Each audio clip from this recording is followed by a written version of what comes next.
Hace unos días leí en el periódico una noticia que me recordó una historia que hace tiempo me contaron. Era la historia de un abuelo que era maestro de profesión y que había enseñado a su nieto a leer los periódicos y sobre todo a entenderlos. Y ocurrió tiempo después que cuando el abuelo ya no vivía, el nieto vio en ese mismo periódico la noticia de que un grupo de alumnos de su abuelo habían decidido crear una plataforma a la que le habían puesto el nombre de aquel viejo maestro. Aquel hombre que a él le enseñó a pensar, a entender lo que ocurre y por qué ocurre. Sus alumnos de mucho tiempo le hacían el mejor de los reconocimientos, ¿no? Que era ponerle su nombre a una plataforma de pensamiento crítico, ¿no?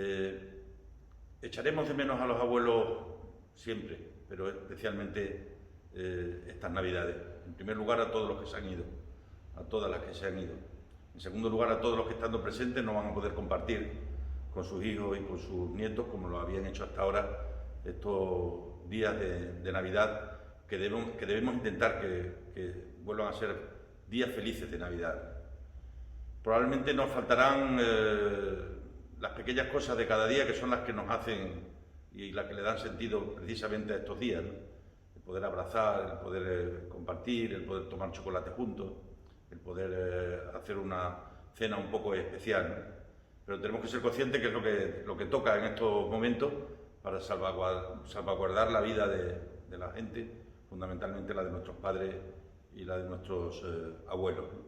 Yo quiero felicitar la Navidad este año con un especial sentimiento.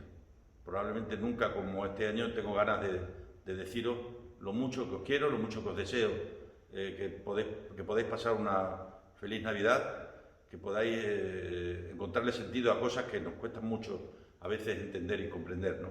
Pero que si somos capaces todos de hacer bien las cosas, probablemente el año que viene volveremos a estar juntos con nuestros abuelos, con nuestras abuelas, con nuestros padres, con nuestras madres, con nuestros hijos y con nuestras hijas, ¿no? Podemos incluso a lo mejor salir al mediodía, estar con nuestros amigos y con nuestras amigas, volver a abrazarnos y desearnos una feliz Navidad, que es lo que yo os quiero trasladar a todos vosotros, ¿no? Aquel viejo maestro que enseñó a su nieto a entender la vida y a entender las noticias, seguramente hoy le explicaría muy bien que tenemos que hacer lo que tenemos que hacer. Es la misión que a cada uno nos corresponde, la misión que a cada uno nos toca. Queridos extremeños y queridas extremeñas, feliz Navidad y os deseo lo mejor.